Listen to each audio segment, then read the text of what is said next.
Hi, I'm Naomi from Academy of Fitness. I'm now going to deliver an exercise program for an older adult with a managed condition. Today's client is Faye. She's a 60-year-old female with diabetes who's been referred to us by her GP. We've already filled out the adult pre-screening tool for Faye. We also have filled out the client profile form. We have a referral letter from her GP and we have written out her exercise program. Faye, what I have in front of us here is your referral letter from your GP. She's given us clearance for you to exercise because we did note a few things in your pre-exercise screen, mostly that you do have diabetes and that you're borderline hypertensive. So there's a number of guidelines that we need to follow. Our doctor has asked to make sure that you have eaten and you've monitored your blood glucose today. Have you done those things? Yes. Excellent, thank you. We're going to ensure that you are exercising most days of the week, and we've discussed about being physically active wherever you can. We're not going to allow the exercise session to go any longer than 30 minutes.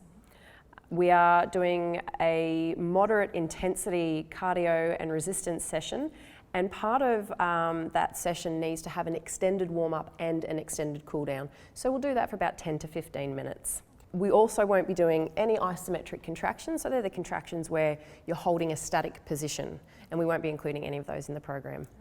Okay, so what we're doing here is we're just warming you up. We want to get your heart rate up to your exercise intensity. So we'll just be here at this resistance for about 10 to 15 minutes. Okay, Faye, now that we've finished the warm up, I'm going to take you through a number of exercises here.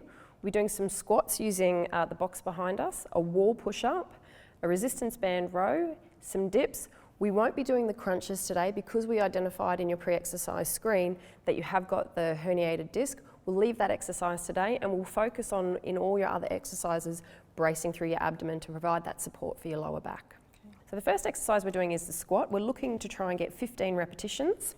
So what I'll have you do is just standing in front of the box, you can put your arms out in front of you and then pretend like you're about to sit down on the box. So you're going to drop down, and if you want, you can come down and actually sit on the box and then stand back up again. Otherwise, you can finish just above the box and then stand back up. Okay? Get you to have a try. Yeah, feet about shoulder width apart. Relaxing through your shoulders. Remember, brace your abdomen. Try and keep your spine perfect. Come back up. I'm going to get you to tilt your hips a little bit, like you're literally about to sit back down on that chair. Wonderful. And then come back up. Get you to do one more for me, and then driving back through your heels. Fantastic. All right. No pain in your knees? No. No pain in your lower back? No. Fantastic. Okay, so in your session, what I'll get you to do is 15 of those repetitions, and we'll get you to do that twice. Okay, the next exercise we'll be using the wall. So this is a wall push-up. What you're going to do is hands about shoulder width apart and just below shoulder height. I'll get you to take a step back and go up onto your toes, and then very gently lower yourself to the wall and then push back again. Try and keep your shoulders down and push all the way back through your hands. Get you to have a try. Probably come in just a tiny little bit up onto your toes, relax through your shoulders, bend your elbows. That's it, lower yourself in and then come back up. Fantastic. Okay, once again, no pain in your lower back. No. Remembering bracing through your abdomen. Wonderful. Get you to take your hands down just a little bit lower for me. Excellent. Okay. Again, in your program, we'll be doing 15 repetitions, and I'll get you to do that twice. Okay. Excellent. Okay. The next exercise we're doing is a resistance band row. So you can get any band from your sports store. If the band is really elastic and there's not a lot of resistance, just double it over. It also means that it's less likely to snap on you. And then we're just going to use it around the bike today, but at home you can use it around a railing, you can use it around the leg of a table if that table is heavy and sturdy.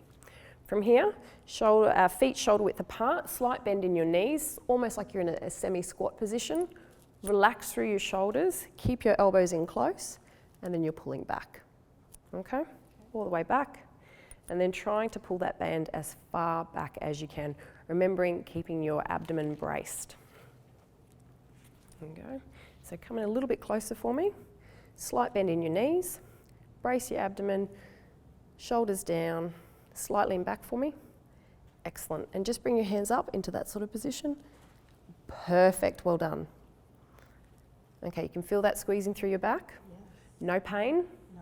Excellent, try and squeeze through here and relax your shoulders. Well done. In your program, again, we'll be doing 15 repetitions and you'll do that twice. Excellent. Great. Okay, the last exercise I'm going to show you is over here on the step. With the dips, you need to make sure that you have not got any shoulder injuries or had any previous history of dislocations. What we're going to do is step our feet out in front of us so that our legs are making about 90 degrees. And then we're literally going to lower our body down, almost like we're going to sit down on the floor and then push straight back up. The trick here is to only go down as far as you're comfortable. Okay, so you can do small ones, and the closer your feet are to your body, the easier it is. If you step your feet further out, it gets harder. So we're going to keep our feet nice and close to us today. Okay, so I get you to come over to the box. Okay, hands just behind you, hands facing forwards. That's it. Perfect. And straight down. That's it. As far as you go and back up. Perfect. It's not hurting your shoulders at all? No. Wonderful. And you should be feeling that in the back of the arm. Yes, I do. Excellent. We're only going to do 10 repetitions here, and we'll do that twice. And you can come back up. Excellent. Fantastic. There was no pain in the lower back? No. Wonderful. And just remembering to brace through your abdomen with all of these exercises. Okay, Faye, now that we've finished the conditioning phase of the program, we're now going to do an extended cool down, remembering that with having diabetes, we need to cool you down for about 10 to 15 minutes. And what we're trying to do is slowly bring your heart rate down from an exercise heart rate back down to a resting level. So we want to bring it down from, say, 70% of your heart rate max back down to about 40% of your heart rate max. Once we finish the cool down, we're then going to go over to the stretch area, where we'll do a full body static stretch, and I'll show you how to do all of those, and then that way you can also do those stretches at home by yourself. Okay, what I need to obtain from you just before we finish is some feedback in relation to the program. I just need to find out whether you felt that the program was appropriate for your needs. Yes, I do. Excellent. Did you feel that the aims and objectives were met, that we identified the goals and then we did the program appropriate to that? Yes, very much so. Fantastic. Was there anything that you feel that we could improve upon? No, not at this stage. Early days. Wonderful. Thank you, Faye. So what we'll do is that we'll monitor your program for the next, probably the next 6 to 8 weeks. We'll identify anywhere that needs to be adjusted, and then in your following program, we'll write those adjustments into your program.